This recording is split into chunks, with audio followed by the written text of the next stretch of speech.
What we'd like is to eventually have 150 restaurants providing 100 meals a week and create this network all over Austin of restaurants in communities that need food, that are providing the food for their communities, making revenue from good work and from the city to be able to hire people from the communities. And then we really started to address food insecurity. I could not have put together any part of that sentence a year ago.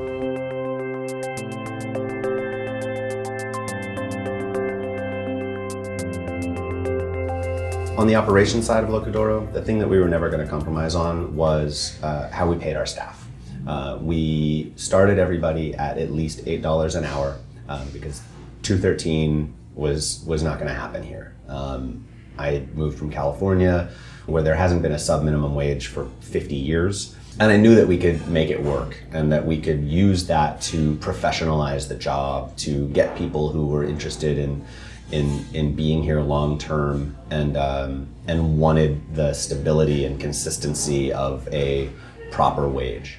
It was harder than we thought. It was definitely tricky both to message it to employees and to message it to guests. So we became a little bit more activist about it and a little bit louder about it than we intended. So we really dug in our heels. We started to talk about this more in Austin because there weren't very many other, if any other, restaurants that were using a service charge to compensate their staff.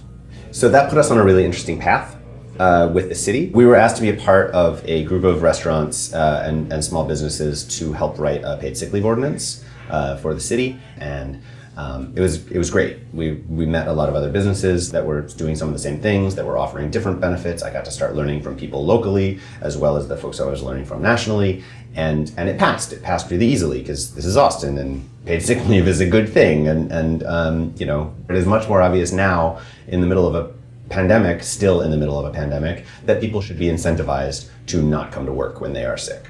This is something I think that we can all agree on.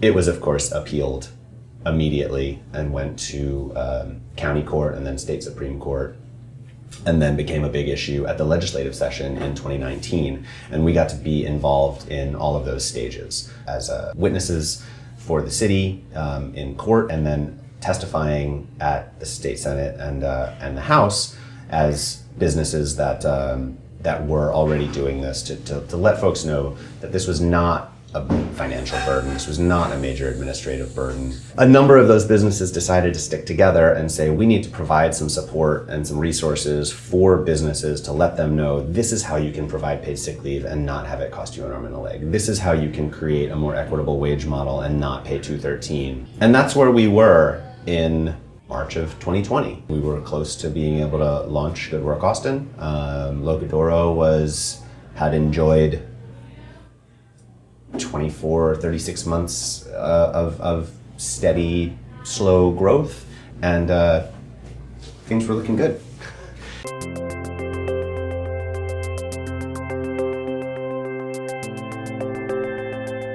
So March 2020, pandemic happens. Locadoro closes. It's a little more complicated than that. We tried to do takeout for a couple of days after March 6th, starting on March 17th, and realized how much we were learning very quickly and that what we were doing was not safe. So we closed it down after 9 days of kind of crazy breakneck takeout that we were not really set up for, but we had a lot of customers who really wanted to be supportive because we all thought this was going to last a month, and they just wanted to buy as much takeout as they could, and we're just not set up to make as much takeout as they wanted. So after 9 days, we shut down and tried to figure out what to do next.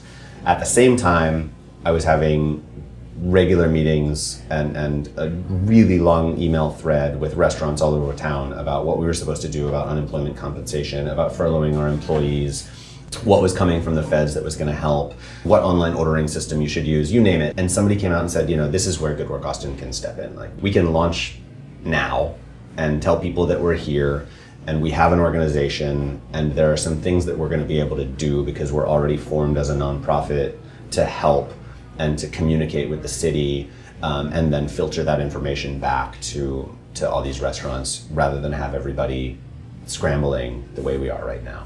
So that started to happen through April. We started to schedule regular meetings. and we started to champion a few key pandemic-related initiatives. One was writing COVID protocols for safe reopening, which are now COVID protocols for being open safely. They cover airflow, they cover masks, they cover distancing, they cover providing an employee wellness charge to pay for sick leave. That was one piece. The other piece, which is I think the most significant work that we've done, is on the community kitchen. The Good Work Austin Community Kitchen was something that we started talking about right away. That here we are with kitchens and food and nobody to serve it to, and we know that food insecurity tripled when the pandemic started, and we had a way to alleviate that, and it would also provide a way for us to keep employees and move our product and keep our lights on. So the school district was the first one to come through.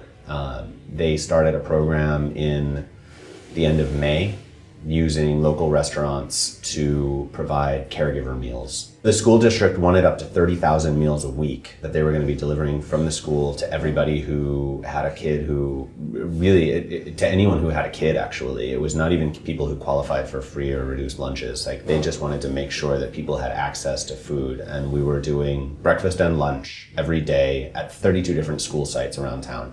And we've continued to do that ever since. That gave us the credibility when talking to Austin Public Health and emergency operations to say we can do this.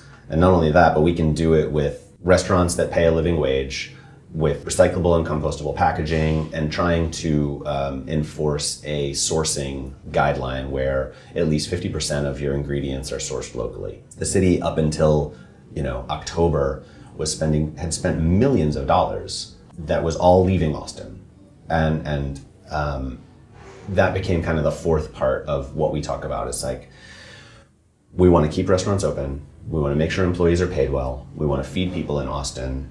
And now we're also keeping all of this money in the local economy, which we desperately needed during the pandemic. From that, we were able to get some press and some coverage, and we're able to launch some of our own initiatives with 2 food pantries that we bring 750 meals a week to, with Austin Shift Meal, which somebody had been running since May, which helps feed unemployed hospitality workers. And now, starting tomorrow, we're going to be bringing 50 meals a day to a clinic on the east side that provides free testing and vaccinations.